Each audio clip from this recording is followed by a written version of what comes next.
Olá, sejam todos muito bem-vindos ao Imigra Podcast. E não importa se você é imigrante, refugiado ou não, este programa é feito para você, pois neste podcast falaremos sobre os direitos, os serviços oferecidos pelas políticas públicas, os desafios que os imigrantes enfrentam no seu dia a dia e também da nossa contribuição para a comunidade brasileira. Eu sou Udi Maline Joseph, sou haitiana de nascimento e gaúcha de coração. Eu sou estudante em Relações Internacionais na URGS e também a apresentadora deste podcast. Porém, hoje eu não venho falar sobre mim ou sobre minha experiência aqui no Brasil, mas eu venho falar sobre os meios que contribuíram e participaram para facilitar a minha estabilidade aqui no Brasil. Fiquem ligados, porque nesse podcast eu vou trazer muitas pessoas de diferentes setores, como políticos, assistentes sociais, psicólogos, médicos, estudantes e os próprios imigrantes. Antes de começar a assistir, já vai deixando o seu like, um comentário, compartilhando com seus amigos e te inscreve no canal. E hoje, pessoal, estamos com nossos queridos do GAIRE, que é um grupo de assessoria a imigrantes e refugiados. Sejam bem-vindos, pessoal. Muito Obrigada, obrigado pelo Rude. convite. Sim, a gente está muito feliz de estar aqui. Bastante, bastante. Obrigada por aceitar o convite também. E a gente já vai entrar direto para o assunto que é o GAIRE e as assistências jurídicas que o GAIRE oferece dentro da URGS para a comunidade dos imigrantes e refugiados. Vocês podem se apresentar e já vai falando um pouquinho sobre o GAIRE, porque o GAIRE foi criado. Perfeito. Eu sou Gabriel Narciso Pareja, eu sou formado em Relações Internacionais, no Direito falta o TCC, vamos ver se agora eu finalmente formo. Sou membro do GAIRE desde 2019, então sou o membro mais antigo que continua no GAIRE ainda. Mas antes do GAIRE já trabalhava com migração, este ano eu fiz 15 anos trabalhando com migração. E no GAIRE já são 6 anos, então aí que eu tô focado na questão mais ligada a Porto Alegre e região, né? Eu sou Ana Dora Mota, eu sou estudante de graduação da Faculdade de Direito URGS. Eu ainda não estou perto de terminar o curso, estou mais pela metade. Eu entrei no GAIRE em 2023 e atualmente, junto com outros estudantes, eu faço parte da monitoria, que a gente ajuda nessas questões mais organizacionais do grupo. Perfeito. Isso foi do GAIRE também, né? O GAIRE, ele começa como um grupo de pesquisa. No começo, ele não atendia ninguém. Ele estudava o tema, então eram alunos do RI, do Direito, principalmente, né? RI, para quem não é da área, Relações Internacionais. A gente fica acostumado, esquece de falar. Então, eram alunos pesquisando o refúgio na época. Então, era um grupo de estudo do refúgio, em 2006. Como eles estavam estudando, de vez em quando conversava com o pessoal, vai chegando gente pedindo ajuda. E aí, claro, tem um advogado, tem alguém para se formar no direito, não negavam ajuda. Então, em 2007, começa a ter atendimento também, a gente chama de extensão universitária, quando a universidade vai para a comunidade. Então, já em 2007, vira o grupo de assessoria refugiados, como GARI, ainda sem o I. E 2 anos depois vai para o SAJU, que é o Serviço de Assistência Jurídica da Universitária, né, da URGS. E aí ele passa a ser o GAIRE, ele passa também a atender imigrantes em 2009. Então a gente está falando aí de 16 anos na formação parecida com a atual. E inicialmente tem atendimentos puramente jurídicos. Hoje a gente tem também um acolhimento psicossocial. É legal falar que é um acolhimento, não é um acompanhamento. A gente pode falar disso um pouquinho mais pra frente. Sim, eu acho que é importante também destacar que o GAIRE, como parte do SAJU, há mais de 15 anos, faz parte de um dos maiores grupos de extensão da faculdade, é o segundo maior, se não me engano. E o SAJU inteiro, junto com o GAIRE, tem uma atuação muito grande para a comunidade. Muito importante. Sim. E também por ser ligado ao SAJU, é totalmente gratuito, né? Como é uma extensão da universidade, não se pode cobrar pelo serviço. Pode ser que precise de um documento, o documento vai custar, mas o atendimento é totalmente de graça. No caso, a única limitação do GAIRE é que sejam migrantes e refugiados. Pode ser um brasileiro que emigrou e voltou, tá com a questão, pode ser, mas talvez me adiantando um pouquinho, mas o SAJU tem cada grupo tem o seu formatinho de atendimento, o seu público-alvo. O do GAIRE é justamente imigrantes e refugiados. Porque o SAJU tem essa ideia de que cada grupo é, focando num tema, tem um atendimento mais especializado, né? E o do Gaire, personalizado. exato. O do Gaire é justamente esse, assim. E é legal notar que a gente tem pessoas de vários cursos. O que mais tem é o direito e o RI, de fato.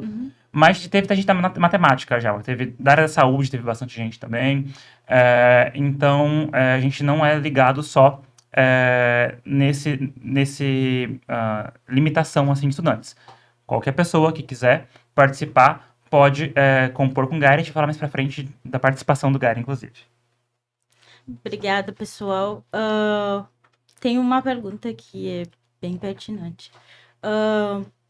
Já que o GARI é um grupo de assessoria a imigrantes e refugiados, que normalmente vocês atendem de qualquer nacionalidade.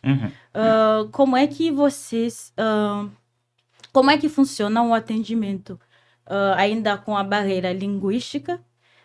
Por exemplo, tem pessoas que vêm do Haiti, mas que não falam português. Pessoas que saíram lá da Venezuela, que não falam português, mas falam espanhol. Há outras pessoas que falam inglês.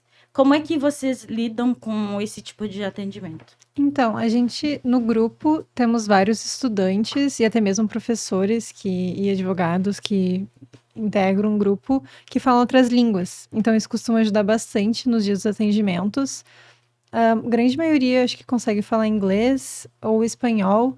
E francês, a gente tem menos pessoas, mas temos também pessoas que são do grupo, estudantes que são do Haiti. Então, eles ajudam muito nessa hora dos atendimentos. Facilita muito melhor a comunicação. Muito mesmo. E também o que vê bastante às vezes as pessoas trazem conhecidos que falam português e fazem esse intermédio nos atendimentos. Sim. Existem algumas línguas que são mais difíceis de encontrar, assim, quem fale. É muito normal comunidades mais ou menos grandes aqui na região de árabes e de chineses, que são línguas muito diferentes do português, que não são muito estudadas, e é normal que eles venham com alguém da comunidade que já fala um pouco melhor, e essa pessoa traduz.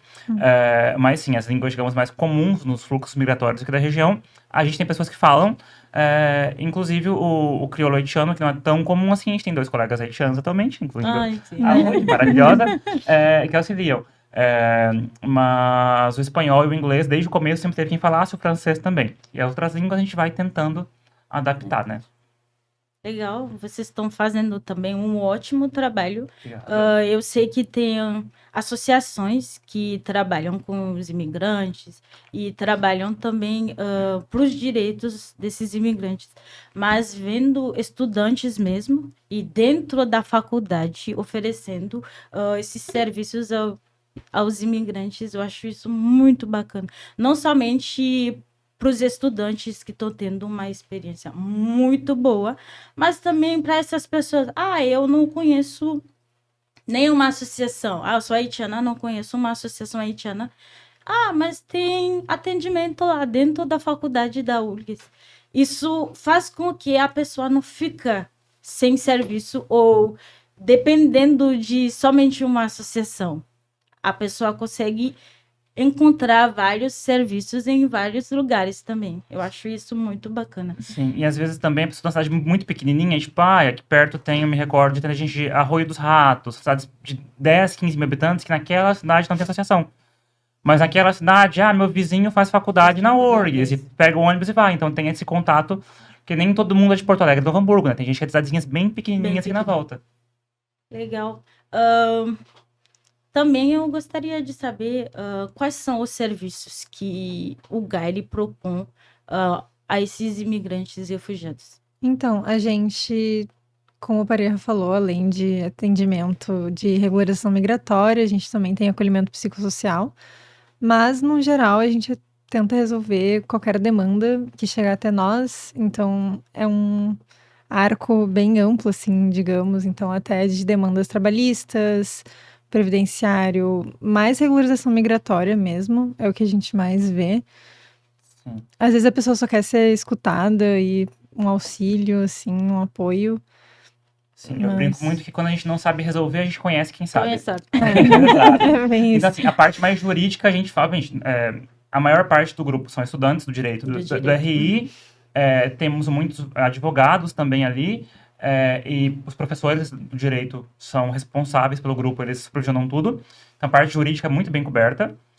Temos profissionais da saúde, até para explicar a diferença aqui, a gente não tem quem faz a terapia, que eles chamam de acompanhamento psicossocial. A gente tem um acolhimento, então a pessoa vai ter um profissional do serviço social, da psicologia, que vai ver como encaminhar aquela demanda. Essa pessoa precisa de fato de um psicólogo, então a gente vai tentar encontrar algum psicólogo que atende pelo SUS ou por alguma questão gratuita ou de baixo valor.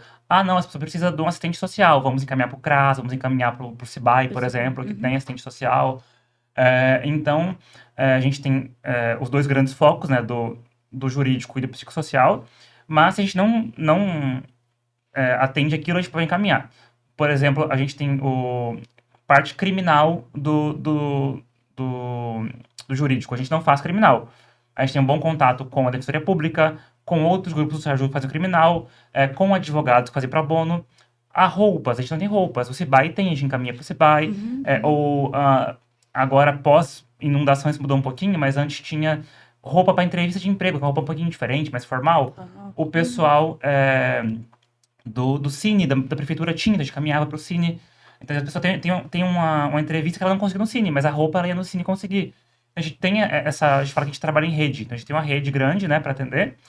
E coisas que hoje em dia não estamos tanto fazendo, mas a gente já conseguiu, por exemplo, bolsa de estudo em cursinho pré-vestibular. A gente fez um projeto para conseguir, porque a gente entendia que era uma questão, né, que o vestibular é algo muito normal no Brasil, que não é tão normal em alguns outros países. Sim, verdade. Então, para ter essa formação, a gente foi atrás de um cursinho, na época, nosso parceiro foi o... Fugiu o nome do cursinho agora? Tô até com vergonha, eles vão brigar comigo quando verem isso. Não é conceito? No Conceito. Muito obrigado. Na Independência. Né? O pessoal do conceito, o Pedro e na época o Samuel, que não tá mais lá, compraram essa ideia com a gente. E junto foi os jesuítas também compraram essa ideia junto com a gente. Fizemos essa questão. Então, assim, surgiu uma demanda, a gente vai tentar resolver. Conseguir, não garanto, mas tentar a gente vai tentar. Legal. Mas também, eu sou imigrante e eu sei que agora as demandas como reunião familiar, tem muitas pessoas querendo trazer sua família para cá. E também questão de revalidação de diplomas, que é um assunto muito importante e muito complexo também aqui no Brasil. Porque tem pessoas que já são formadas nos seus países e vendo aqui no Brasil não consegue trabalhar no que estudou. Como é que vocês lidam com essas situações? Revalidação de diploma, a gente tem uma cartilha com as instruções, a gente tenta se achar. Mas é bem isso, quando a gente não sabe alguma coisa, a gente costuma perguntar. A gente tem bastante casos de revalidação de diploma e reunião familiar é uma situação bem complicada atualmente, porque a portaria acabou, né? Sim. Final do ano passado. Veio uma nova portaria agora, veio dias uma nova atrás, portaria, mas como ela tem 5 dias, a gente não sabe como é que vai ser aplicada. Até Questão de fato de começar. visto, Sim, tem uma nova também de acolhida humanitária. Exato. Isso mas a gente não sabe para como falar do caso funciona específico do ainda. Haiti, né? Alguns outros países é um pouco diferente. Por exemplo, Afeganistão estava impossível recentemente, infelizmente. Na Síria, por causa da guerra, fechava a embaixada, mas o pessoal tinha um agendamento. Começaram bombardeios na Síria. É óbvio que o pessoal não vai ficar embaixo da bomba, né? Sim. Então fechava a embaixada. Então tem esses problemas também, além das questões legais, né? Às vezes a dificuldade no terreno. E agora tem a nova portaria dos haitianos. Como tem dias, a gente não sabe como é que vai ser. Até a gente começar a ter ou aprovação ou negativa dizendo por que negou, a gente fica um mês e meio naquela, vou tentar, mas talvez não dá certo. Outros países é um pouco mais fácil. Venezuela tem fronteira com o Brasil. É só a pessoa chegar na fronteira. Aí vem pegando carona, não é o ideal, mas acontece. Afeganistão é um pouquinho mais diferente, é um pouquinho mais longe. Tem que atravessar metade do mundo. Então muda um pouquinho, dependendo do contexto também. Mas a gente tenta, sempre que possível, né? A gente inclusive teve questões com a Síria. Como eu falei, que sempre, quando chegava o dia da pessoa, tinha que fechar por uma questão, e aí queriam reagir lá para frente. A gente teve que fazer já processos administrativos para isso, né? E, de fato, a revalidação é a parte mais complicada hoje pela documentação. A documentação é muito específica, E muitas vezes quem veio ou fugindo de alguma coisa, ou veio já sem uma condição financeira melhor, não teve condição de fazer a documentação no seu país. E também tem a questão de traduções juramentadas também, que custam Sim, bastante. os documentos são dinheiro. muito Aham. caros. Sim. E os processos são muito longos também. Então, assim, a pessoa... É muito raro a pessoa que, de fato, consegue revalidar 100% do diploma, porque vai ter alguma documentaçãozinha, desculpa, alguma matériazinha que é obrigatória no Brasil, geralmente é a lei do Brasil. O pessoal da saúde, o Brasil tem o SUS. Uhum. Todo profissional de saúde tem que fazer a matéria do SUS, que obviamente não tem em outros países, o SUS, então não tem essa matéria. Sim. Aham. Então, quem é enfermeira, quem é médico, quem é fisioterapeuta em outro lugar, tem que fazer essa matéria. Então, ok, digamos que eu sabia que estava vindo para o Brasil, eu fiz toda a documentação, me informei antes, cheguei tudo pronto. Revalidei o diploma? Não necessariamente. Eu posso ter que fazer 6 meses, 1 ano de matérias na faculdade, nesse tempo você não pode trabalhar, porque não está formado ainda, considerado, fazer a matéria de SUS para aprovar e passar. Então, hoje tem problema da questão da documentação. Até por isso que o Gairi é muito engajado em conseguir que pessoas entrem na educação superior no Brasil. Sim. A URGS hoje, não só a URGS, mas a URGS teve influência do Gairi nesse sentido, tem uma entrada especial. As vagas que alguém entrou e saiu do curso para a vaga não ficar ociosa, Uhum. que seria um dinheiro perdido para o Estado, né? Porque o Estado criou aquela vaga e alguém não ficou, essas vagas são oferecidas de outros jeitos. Um desses jeitos é para refugiados e vistos humanitários. E essa portaria, quando foi criada, o Gairi fez o possível no Conselho Universitário para criar essa portaria. Ela não é o ideal, ela tem alguns problemas que a gente queria melhorar. Mas, por exemplo, a questão de que todo mundo é obrigado a fazer CELPE-BRAS. CELPE-BRAS Sim. é um teste muito difícil do português, e às vezes é difícil porque ele é muito longo, ele é muito cansativo. E a gente pega, por exemplo, alguém de Angola, de Moçambique, fala português, é a língua da pessoa. Chega aqui, ela tem que fazer uma prova para não falar português. Não faz muito sentido. E lá no Haiti a gente não fala português. Eu aprendi português aqui no Brasil. Eu também. Eu perdi praticamente 1 ano, porque eu entrei na URGS. Na verdade, eu me inscrevi na URGS em 2023, pelo edital dos refugiados.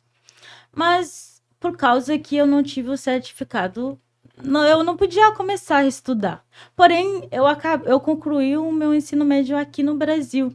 Sim. O que prova também que eu falo Sim, a gente... que eu falo português. Mas eu perdi o ano inteiro para começar em 2024. Sim. E isso também, como é que eu escrevi naquela época, mandei um e-mail falando, mas eu fiz o ensino médio aqui. Isso que prova que eu falo português. Eu posso não falar igual que um brasileiro, mas eu falo. Sim. E também faz com que... Eu ouvi também que eles mudaram no ano passado, se eu não me engano, essa questão de CELPE-BRAS, e que também quando um estrangeiro ou um refugiado se inscreve na URGS, a pessoa não, praticamente, mesmo que tu se inscreve, tu não tem vínculo com a faculdade. Sim, esse é um problema. Então não pode ter bolsa, por exemplo. Tu não pode se inscrever no PRAE, por exemplo. Sim. Graças a Deus, isso mudou.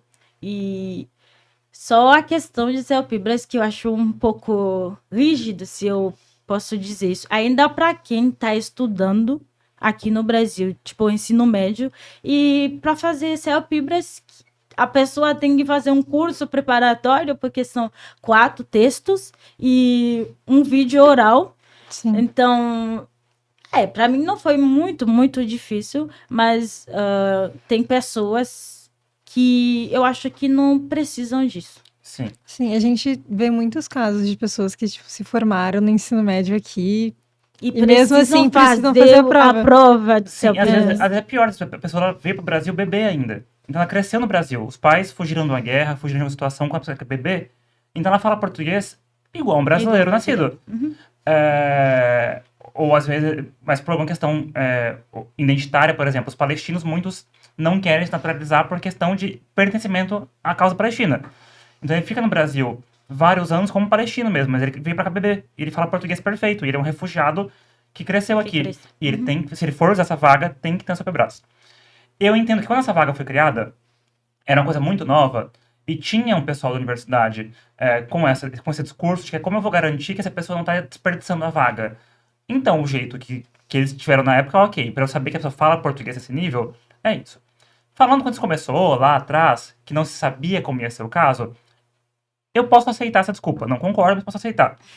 Hoje em dia, a gente teve, por exemplo, se eu não me engano, foi a primeira formada que entrou com esse ingresso, que foi a Jenny. Até ela hoje trabalha com a Rita Butz, que já foi entrevistada aqui, Sim, sim. maravilhosa, incrível. Aham. A Jenny foi formada no curso dela com Laurea, ou seja, ela teve um desempenho espetacular no curso dela. Não é este ingresso, foi outro ingresso, mas teve também o pessoal da pós-graduação que formou com Laurea. Então, hoje a gente já comprovou, na prática, que o pessoal que entra dessa vaga está tão bem qualificado que eles se formam, na média, melhor que seus colegas. São poucas pessoas, mas a gente está conseguindo manter um grau de excelência legal. Então, o GAERE já luta por isso para mudar essa normativa.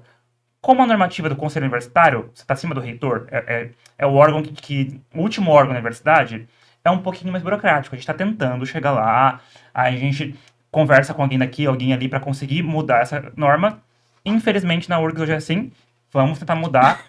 Então, quem for da URGS, inclusive, quiser falar com seu representante no Conselho Universitário do seu curso, já pode mandar para o GAERE. A gente faz uma reuniãozinha e explica a questão.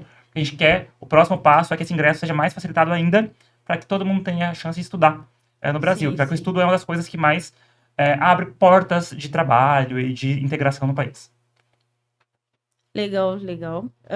E como é que o GAERE lida com questões jurídicas de trabalhista? A gente tem contato com outro grupo de SAJU também, que é especializado em trabalhista. Temos advogados também Temos trabalhistas no nosso advogados, grupo. temos advogados trabalhistas. A gente conta muito com as nossas advogadas, porque elas são ótimas e respondem muitas coisas. Então, é meio que assim, a gente vai conversando e tirando dúvidas. Acho que é E legal a gente explicar como é que é o vai. atendimento com a gente. Então, a maioria hoje chega pela rede social, não todo mundo, mas a maioria. A gente tem nas redes sociais nosso WhatsApp para a pessoa pedir um agendamento. Pode ser em pessoa, ali na URGS, no prédio do direito, pode ser online. A gente vai ter um atendimento para qualquer pessoa de qualquer lugar do mundo. Literalmente tem as pessoas no Japão já e tem as pessoas em presencial. Então, assim, o mais longe possível, o mais perto possível. Depois que a pessoa chega, qualquer atendimento vai ser feito, a gente vai escutar a questão e ver no que a gente pode auxiliar. Fazer casos jurídicos. A gente faz quem está na grande Porto Alegre por uma questão de que pode ter que ter uma audiência em pessoa. A gente não tem como mandar um advogado para São Paulo, para Curitiba, etc., porque tem o transporte, né? Sim. Então, se tem que ter um caso jurídico, a gente vai. É aqui da região? Podemos acompanhar. É de fora? Vamos tentar encaminhar. A gente não faz Curitiba, mas a Federal do Paraná faz, por exemplo, encaminha. Ok, é Porto Alegre. Aí a gente tem os estudantes, que são quem está muito com a mão na massa ali, que faz as anotações, faz as pesquisas do que tem que fazer, sempre com advogados supervisionando.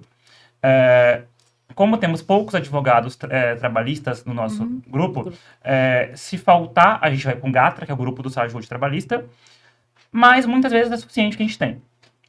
Aí fez toda a questão do processo, isso vai para o judiciário e é acompanhado como um processo jurídico normal. Só que os advogados são advogados do nosso grupo, então não tem cobrança nenhuma. Já falei antes, né, que tudo que é do SAJU tem que ser de graça. Pode ser que a pessoa, não é daqui, ela é de algum lugar que tem defensoria pública, pode ser também que a gente faz esse meio de campo com a defensoria pública, mas a gente toca o processo com os advogados do grupo e com os estudantes do grupo. E aí, tanto a pessoa tem atendimento, quanto o estudante vai ter uma prática, né, como se fosse um estágio para o estudante ali, e o advogado, claro, ele ganha também mais experiência na área, né? Porque às vezes surgem causas com migrantes que não surgem com brasileiros. Então são causas um pouco diferentes. Por exemplo, um caso com haitianos que aconteceu, que a pessoa não falava português, o contrato era só em português, e quem atende só brasileiro nunca vai pegar um caso desse. Sim. E a gente já tem, inclusive, no nosso Tribunal do Trabalho aqui da região, decisões específicas dessa área. Então, é legal para todas as partes envolvidas. E também, se a gente perceber ali que além da causa jurídica tem outra demanda, acontece muito. Eu tô ali e eu falo, minha filha quer estudar. Daí a gente também vai acompanhar essa causa à parte.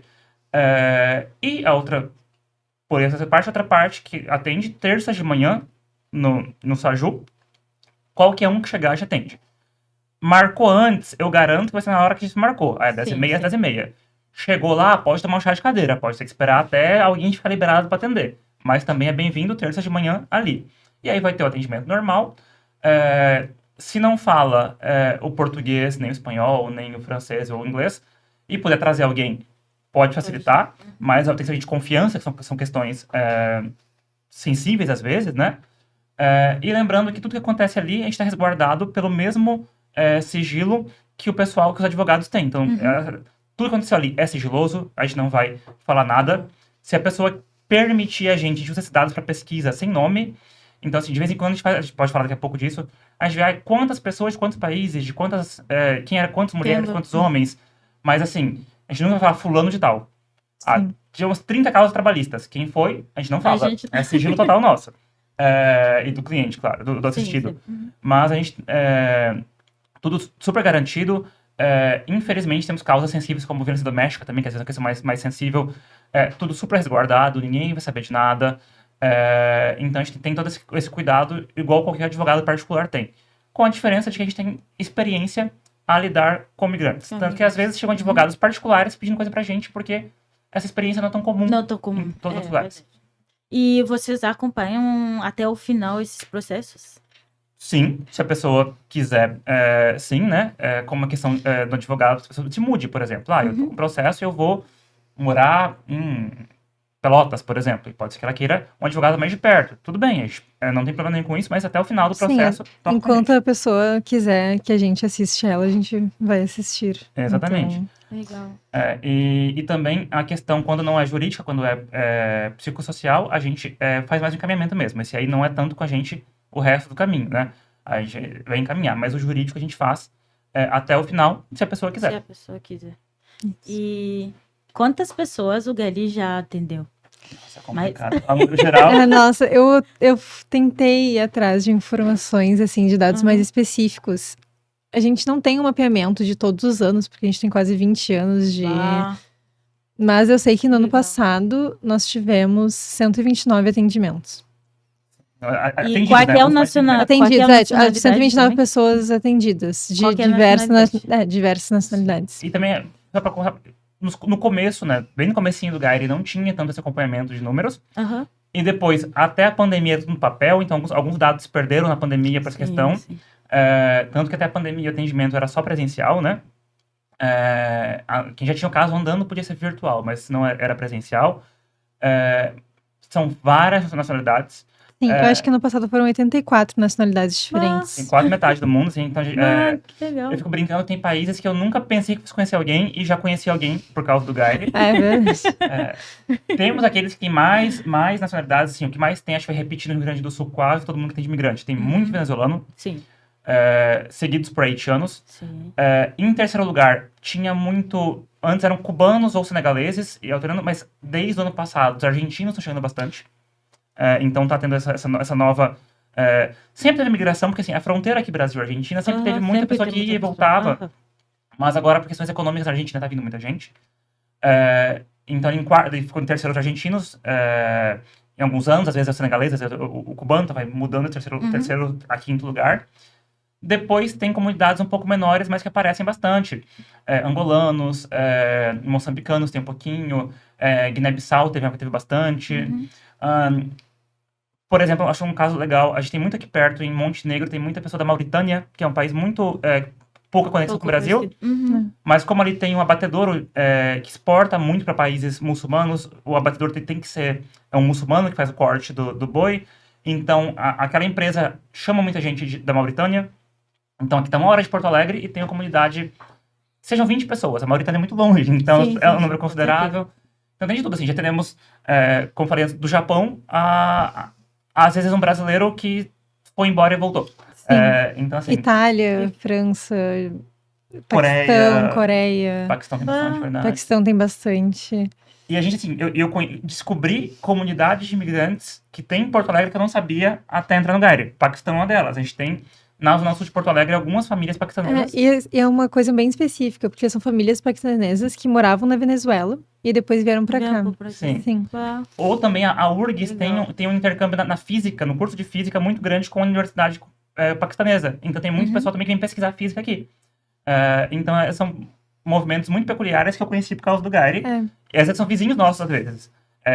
3 ruas atrás da minha. Só que como eu não convivo, né, eu acabo não tendo tanta essa... E no Gairi a gente descobre.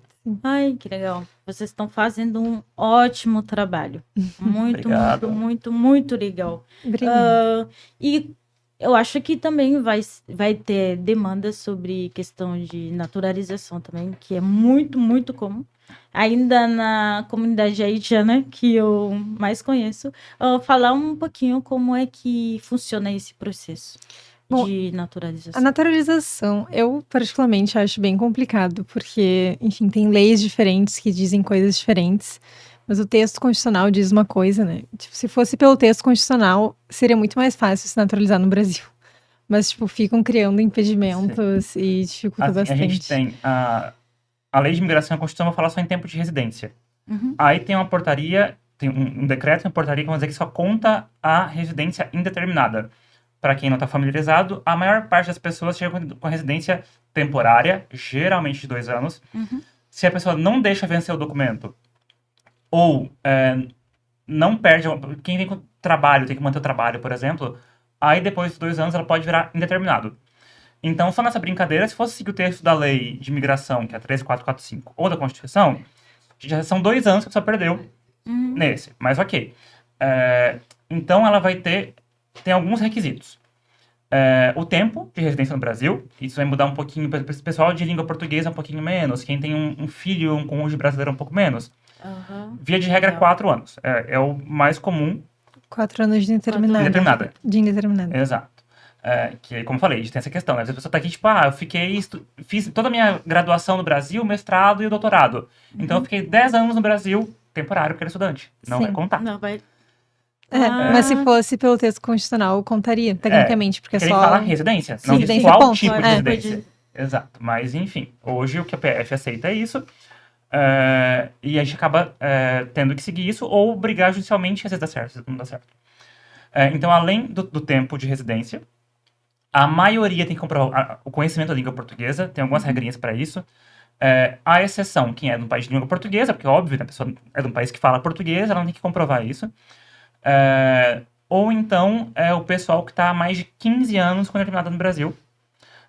Ou o pessoal que chegou com menos de 10 anos de idade. Quem chegou com menos de 10 anos de idade no Brasil tem um processo um pouco diferente, não, é mais facilitado. Porém, quando completa 18 anos, tem que confirmar, ou perde a cidadania. Mas os casos normais tem que comprovar também o português. E tem que comprovar que nesses anos, 4 anos, você ficou no Brasil mesmo. Porque tem gente não, aqui em Porto Alegre pode ser o caso, a gente tá perto da fronteira. Em São Paulo, Rio não seria o caso, mas assim, o pessoal que chegou aqui, eu fico 1 ano na Argentina, volto pra cá, fico 1 ano no Uruguai. Você tem que comprovar que eu não fiquei passeando, eu fiquei 1 ano no Brasil. Então, vou botar minha conta de água, minha conta de luz, minha conta do banco. Uhum. Tem que comprovar que não tem nada criminal no nome. Ou se tiver, que pagou a pena. Tanto no Brasil, em todos os estados que morou, quanto fora do Brasil. Aí é um pouquinho complicado. O Haiti, por exemplo, esse documento não é tão fácil de conseguir no Haiti. E quando consegue no Haiti, tem que levar no que seria o Ministério das Relações Exteriores do Haiti, que também não é tão fácil assim. Não é tão... E depois, o mais difícil, conseguir levar no setor consular da Embaixada do Brasil em Porto Príncipe. Esse é o mais complicado. E é caro, e é complicado, muito caro. e enfim. E tem que ter tudo isso e mandar pro Brasil. Em teoria, inclusive, podem pedir que se faça em 60 dias, 90 dias. O que é impraticável. Você demora mais tempo do que isso para fazer esse processo. Se a pessoa nesse tempo não saiu do Brasil, a PF, óbvio, não tem como... Eu tô no Brasil, como a gente com um crime no Haiti, convenhamos, não é tão comum. Se a pessoa não saiu do Brasil, a PF até aceita com mais 90 dias. Alguns países é mais difícil ainda. Palestina, recentemente, estava em guerra. Não tem como você conseguir esse documento. Síria estava em guerra. Não tinha como você esse documento.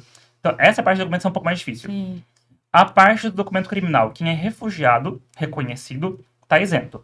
Porque a pessoa está fugindo da perseguição. Então, não tem por que, digamos, um exemplo prático aqui. Os Rohingya em Myanmar. No país deles são mortos por serem do seu grupo étnico. Eu vou forçar essa pessoa no país dela buscando documento? Não faz sentido, né? Então, esse pessoal é isento disso aí, mas é a minoria também. E claro, como eu falei antes, eu posso reduzir meu tempo de residência para quem tem filho, quem tem cônjuge brasileiro. Então, eu tenho que comprovar também esse vínculo. Então, por casamento, vou ter que juntar a certidão de casamento e uma declaração do meu cônjuge. Ó, tô casado e moro junto, não só tô casei no papel e fui embora. Sim. Então, e claro, o documento do seu país de origem também. Esse pode estar vencido, não tem problema. Basicamente para provar que você não falsificou. Tipo, eu cheguei aqui e criei o nome. Cria o nome, né? Eu cheguei o Gabriel no Brasil, só sou o João.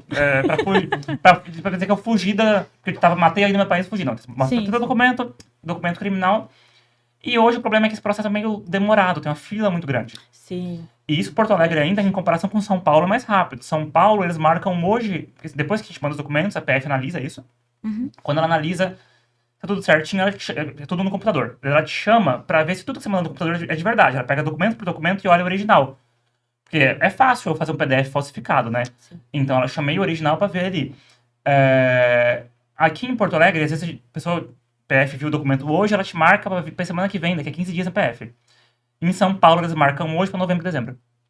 Então, em algumas cidades é mais demorado ainda. Mais demorado. E você tem que fazer isso na PF da cidade que você mora. Sim, Então, sim. eu não posso, tipo, eu tô aqui e vou fazer em Passo Fundo, que é rapidinho. Não tem que ser da PF da onde você mora. Porque vai ter que comprovar o endereço, né? Sim, tem tem que que provar o estar endereço, associado. entre outras coisas. Então, esse processo, ele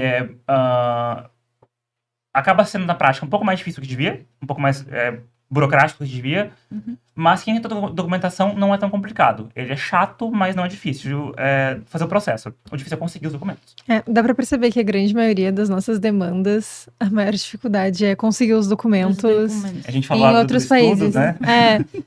Revelação de diploma, mesmo problema. Sim. Sempre tem essa barreira.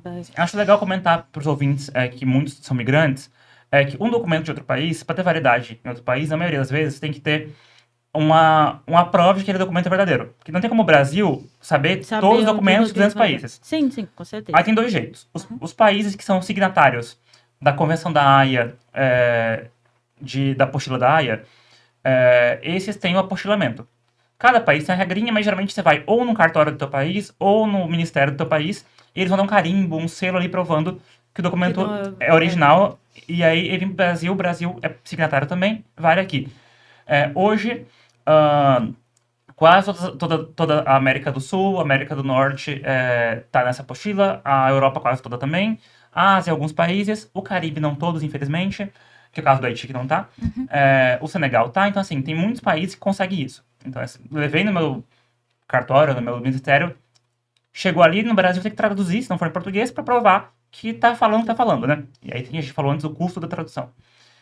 Países como, por exemplo, o Haiti, que não tá na apostila da Haia, o que você tem que fazer é uma consularização. Você tem que ir no consulado ou setor consular da embaixada do país, mostrar esse documento, geralmente você tem que passar antes no teu ministério, pro ministério autenticar que o documento é verdadeiro, aí depois você vai levar no consulado ou setor consular de embaixada para autenticar.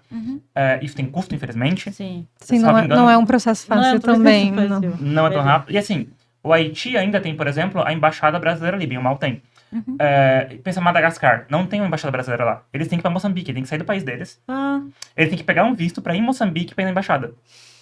É muito mais complicado, bastante complicado. Mas é o jeito de provar que esse documento é verdadeiro, né? E, de novo, Madagascar é um exemplo bom.